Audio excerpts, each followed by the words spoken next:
Amigos, muy buenas noches, bienvenidos pues a Cara a Cara. Sigue evidentemente pues convulsionada la situación política, pero también hoy hemos tenido protestas a propósito pues de la azucarera, ¿no? Tumán, que tiene, sabemos pues, relación con el señor Edwin Oviedo. Los trabajadores han salido a protestar.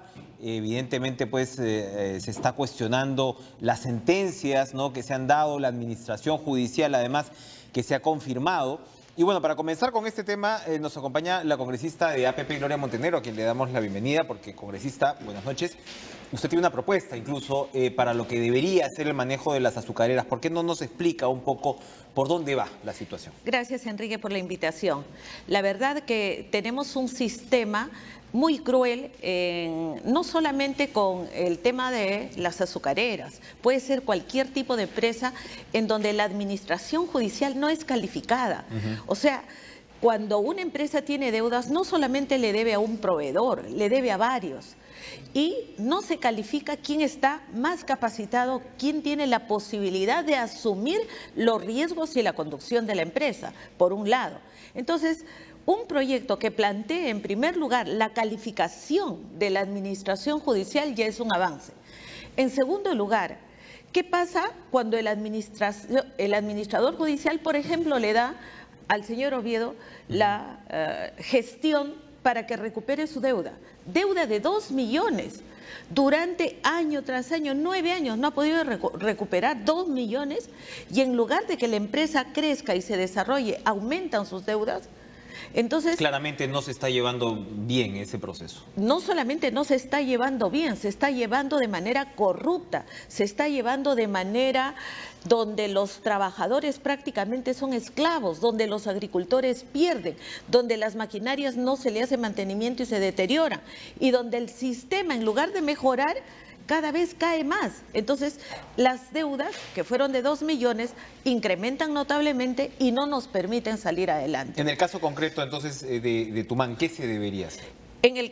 ¿Cuál es la propuesta? La propuesta es terminar con este sistema. Primero, calificar bien quién se va a hacer cargo de la gestión. En segundo lugar, igual como los procesos concursales que lleva Indecopi, es elegir un ente gestor independiente del deudor, independiente del proveedor, o de los proveedores el mejor, pero que con garantía resuelva no solamente el pago de deudas, el pago de derechos laborales, sino el desarrollo y crecimiento normal de la empresa. ¿Y cómo se puede hacer? Como sucede en los casos concursales que los lleva Indecopi. Entonces, o sea, acá se le está dando al acreedor en principio el manejo de la empresa y ya vemos pues cuál es la consecuencia. O sea, el acreedor va a probablemente a explotar su condición, ¿no?, y hacer o convertir en una suerte de círculo vicioso que lo convierta en realidad a largo plazo pues en el administrador, ¿no?, de la empresa. Y como nunca se paga, nunca sale. Pero sin embargo meten a gente que son de ellos, que se pagan sueldos que están fuera de los mercado, niveles, digamos, fuera del mercado, pero lo que es mucho más grave es que qué bien que lo acompaña el sistema judicial, qué bien que lo acompaña la policía, qué bien. Entonces, es un sistema de corrupción que no solamente está integrado por ellos, sino por todo el sistema que produce que ellos continúen.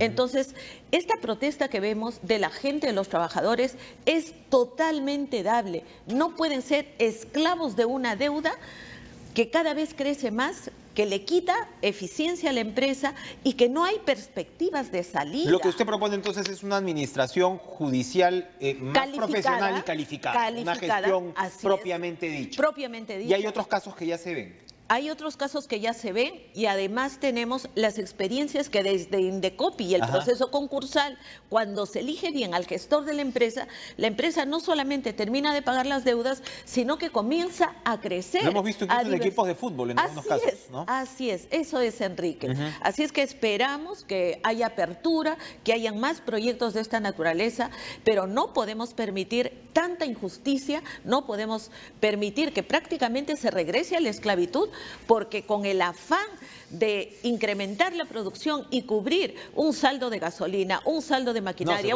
se convierte en un negocio pues propio para el acreedor, evidentemente no va a querer salir eso, aparte de todo el proceso judicial en el cual está inmerso pues el señor Oviedo. Esta propuesta suya, ¿cómo se va a procesar?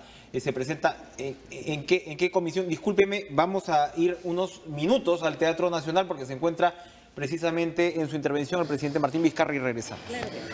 Gracias, Omar Figueroa. Y por supuesto, si tuviéramos más arte y más cultura, congresista Montenegro, de repente no tendríamos que escuchar todos estos temas sobre el Ron Zacapa. ¿Cuántos azules vas a llevar? ¿No? Y el P, y el hermanito, y el doctorcito, y el estás ocupadito, ¿no? Que lamentablemente revela no solamente los actos de corrupción que están en el fondo, sino las formas. Las formas acompañan por lo general la pobreza educativa, la pobreza cultural se refleja ahí, ¿no?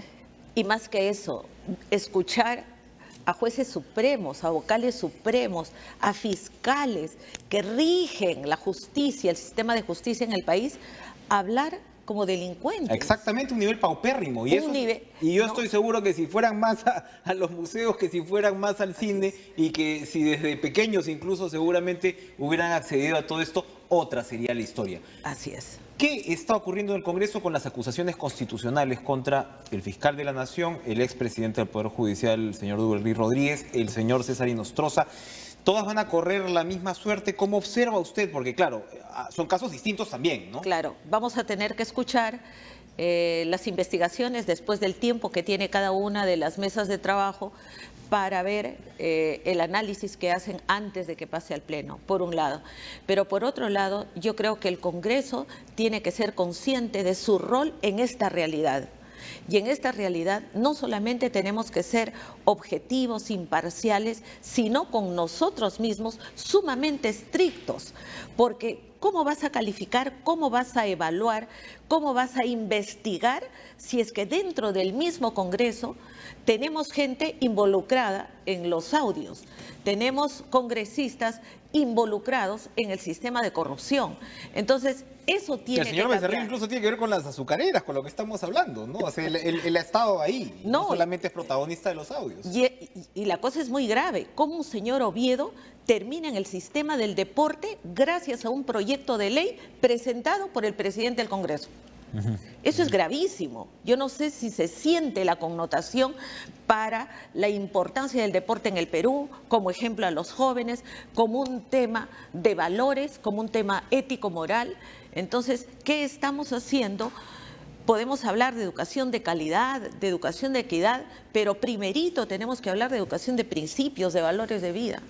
Para terminar, congresista, ¿el fiscal de la Nación se debería quedar en su puesto? ¿Debería renunciar? ¿Cuál debería ser? Porque hemos tenido pues un discurso presidencial, ¿no? Que ambicioso en términos del alcance, ¿no? Y ya se han presentado los proyectos de ley y vamos a ver cómo se va a seguir adelante con este tema del referéndum. Anoche el ministro de Justicia nos decía que ellos apuntan incluso a la segunda vuelta de las elecciones de octubre, que serían pues probablemente en diciembre, para poder ya presentar este referéndum, llevarlo a cabo. ¿Debería renunciar el fiscal de la Nación? Pero el Código Ética del Servidor Público es sumamente claro y estricto. El fiscal de la Nación debe ser una persona intachable. Pero si mientes, si está relacionado con la mafia, si encima de eso tu mismo personal te descalifica, ¿cómo puede continuar?